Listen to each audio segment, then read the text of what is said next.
हाय students, आपण weather and climate हा topic बघतो, सेकंड टॉपिक. तर ह्याच्यामध्ये आपण ह्याच्या आधी वेदर इलेमेंट्स बघितले. त्याच्यामध्ये काय काय आहे? Frost, fog, due, humidity, wind, त्याच्यानंतर रेनफॉल, सनलाईट, टेम्परेचर. हे काय आहेत? वेदर इलेमेंट आहेत. तर हे जे काही इलेमेंट्स आहेत ते कशा पद्धतीने चेक केले जातात, त्याच्यासाठी लागणारे इन्स्ट्रुमेंट कोणते आहेत ते आत्ता आपण बघणार आहोत. ओके, तर फर्स्ट इन्स्ट्रुमेंट आहे स्टेव्हन्सन स्क्रीन. तर स्टेव्हन्सन स्क्रीन आपल्याला इथे इमेजमध्ये दिसते, बुकमध्ये दाखवलेलं. अशा पद्धतीचं एक इन्स्ट्रुमेंट असतं ते. It is a wooden box that made up of double layer screen and is use to shield meteorological instrument. It shelters meteorological instrument against rainfall and direct heat radiation.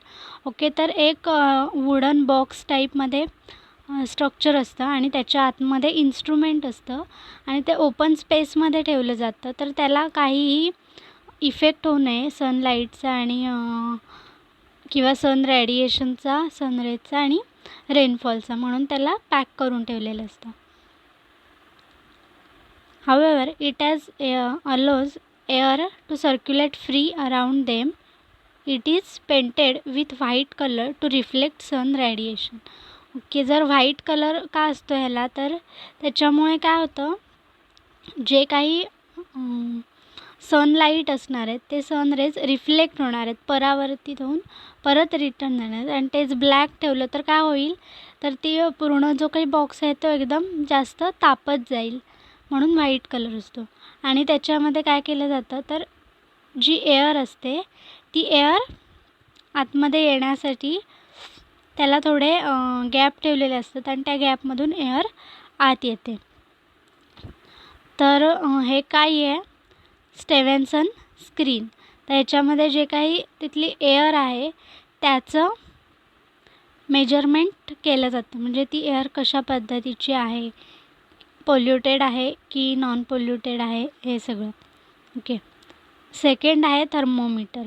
आता थर्मोमीटर आपल्याला सगळ्यांना माहिती आहे कशासाठी use केला जातो, तर temperature मोजण्यासाठी. Okay, thermometer is device use for measuring atmospheric temperature. Okay, the thermometer have two important parts, that is sensor and bulb and a tube having visible scale. तर थर्मोमीटरमध्ये मेन काय काय असतं, तर एक सेन्सर. तर सेन्सर कशासाठी असणार आहे, जेणेकरून त्याला सेन्स होईल की आपण वेगळ्या ठिकाणी आहोत आणि त्याच्यामुळे ते लगेच टेम्परेचर चेक करू शकतात. त्याच्यानंतर एक बल्ब असतो. बल्ब म्हणजे लाईटवाला बल्ब नसतो, तर छोटा एक मर्क्युरीचा बल्ब असतो, त्याच्यामुळे टेम्परेचर मोजता येतं. आणि विजिबल स्केल असते. स्केल कशासाठी, तर किती टेम्परेचर आहे हे बघण्यासाठी. Okay, the unit use to record the reading are degree Celsius, degree Fahrenheit and degree kelvin.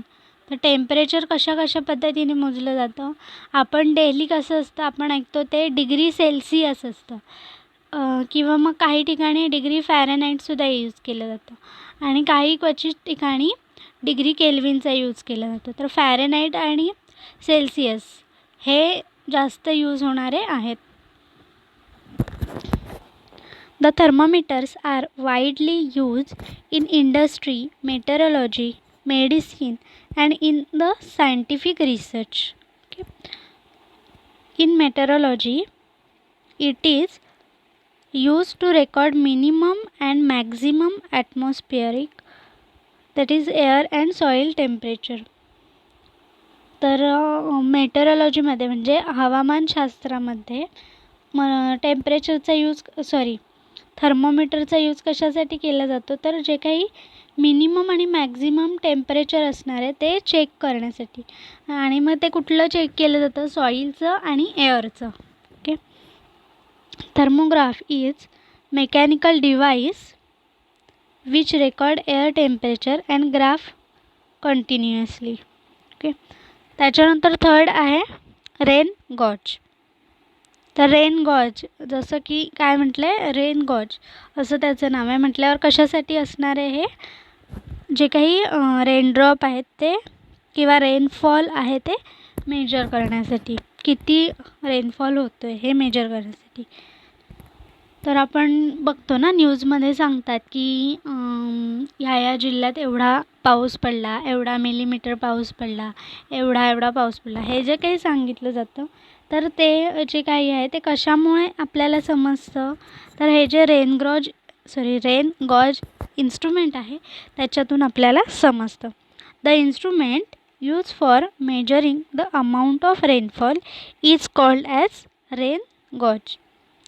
The rainfall is measured in the term of depth of rainwater in millimeter, centimeter and inch. तर कुठल्या कुठल्या युनिटमध्ये मोजलं जातं, तर मिलीमीटरमध्ये, सेंटीमीटरमध्ये आणि इंचमध्ये मोजलं जातं. Okay.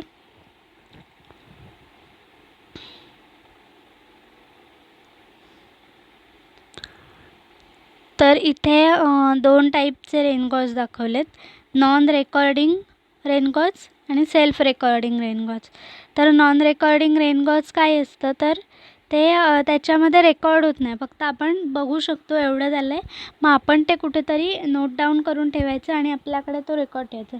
पण दुसरं जे सेल्फ रेकॉर्डिंग आहे त्याच्यामध्ये डायरेक्टली त्याच्यातच जे काही रेकॉर्ड्स असतील ते सेव्ह होत जातात. ओके. तर हे दोन टाईपचे रेनगॉज असतात. त्याच्यानंतर फोर्थ आहे pyranometer. The instrument use to record total incoming radiation is called pyranometer. तर जे काही सोलार रॅडिएशन्स येत असतात, सन रेज, तर ते किती पद्धतीने येतात किंवा किती अमाऊंटमध्ये येतात, तर ते जे काही असेल ते कशा पद्धतीने मोजलं जातं, तर हे जे पायरॅनोमीटर इन्स्ट्रुमेंट असतं त्याच्या थ्रू मोजलं जातं. Solar radiations are express in the term of watts per square metre. Okay. तर जे काही मोजलं जातं रेडिएशन, तर त्याला युनिट काय असतं पुढे, तर वॅट्स पर स्क्वेअर मीटर असं. ओके. फिफ्थ आहे सनशाईन रेकॉर्डर. त्याला दुसरं नाव आहे heliograph. It is the instrument use to record the duration of bright sunshine during day time. तर हे कशासाठी यूज केलं जातं, तर पूर्ण डे टाईममध्ये ब्राईट सनशाईन कधी मिळते, म्हणजे चांगल्या प्रकारचा सूर्यप्रकाश किती वेळ मिळतो एका दिवसाला, हे ह्याच्यामधून चेक केलं जातं. ओके. तर सनशाईन रेकॉर्डर ही अशा पद्धतीचे मशीन असते.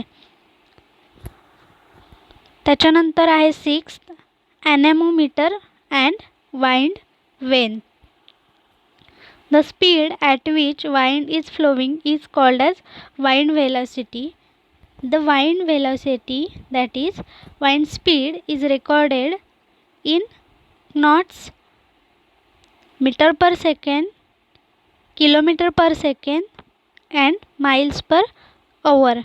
तर नॉट्स म्हणजे काय, तर nautical miles per hour, metre per second म्हणजे एका सेकंडला किती फ्लो होतो आहे, जो काही वाइंड आहे तो वारा आहे तो, ते ह्याच्यामधून मोजलं जातं. The anemometer is a device that is use to measure wind speed और वाइंड वेलोसिटी. तर जो काही वारा वाहत असतो तर त्याचं जे काही मेजरमेंट केलं जातं तर त्याच्यासाठी यूज होणारं जे काही डिव्हाइस आहे ते ॲनेमोमीटर असं असतं. whereas wind vane is used to detect the direction of wind. The wind vane points the direction of wind.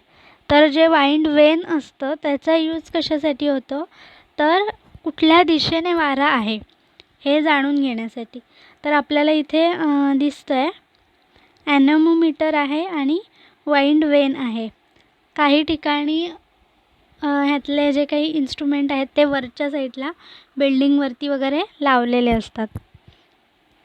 तर ॲनेमोमीटर कसं आहे, त्याला 4 टोकं आहेत आणि जे वाइंड वेन आहे त्याला 2च टोकं आहेत आणि त्यातलं एक टोक कुठे असणार आहे, तर ज्या दिशेने वारा आहे तिकडे एक टोक असणार आहे.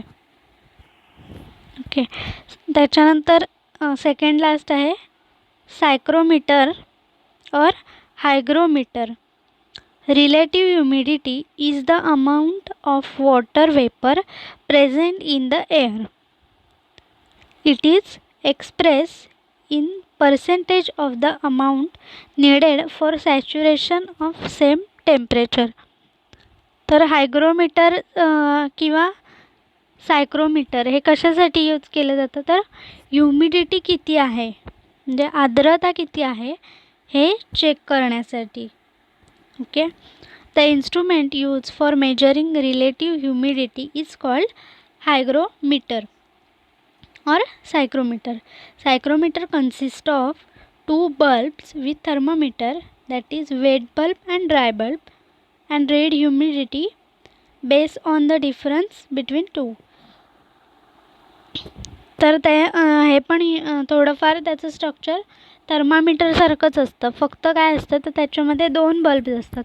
थर्मोमीटरमध्ये काय असतं, एकच सिम्पल बल्ब असतो, पण ह्याच्यामध्ये काय आहे 2 बल्ब्स असतात. एक ड्राय बल्ब असतो, एक वेट बल्ब असतो. तर ह्याच्यामुळे काय होणार आहे, तर ह्युमिडिटीमध्ये काय असतं, तर एकदम सुखं किंवा उन्हाळ्यासारखं पण नसतं किंवा मग पाऊस पडतो आहे असं पण नसतं. दोघांच्या मधलं जे काही असतं ते असतं. मग त्याच्यात किती ड्रायनेस आहे आणि किती वेटनेस आहे हे चेक केलं जातं त्याच्यामधून. ओके. त्याच्यानंतर नेक्स्ट लास्ट आहे dew gauge. Dew is recorded by using the instrument called dew gauge. तर जे काही ड्यू आहे ते रेकॉर्ड करण्यासाठी किंवा ते मोजण्यासाठी हे ड्यू गॉज जे असतं त्याचा यूज केला जातो. The unit of measurement is mm. तर जे काही दव जे असतं ते मेजर केलं जातं, तर त्याच्यासाठी युनिट कुठलं वापरलं तर mm हे युनिट वापरलं आहे. ओके.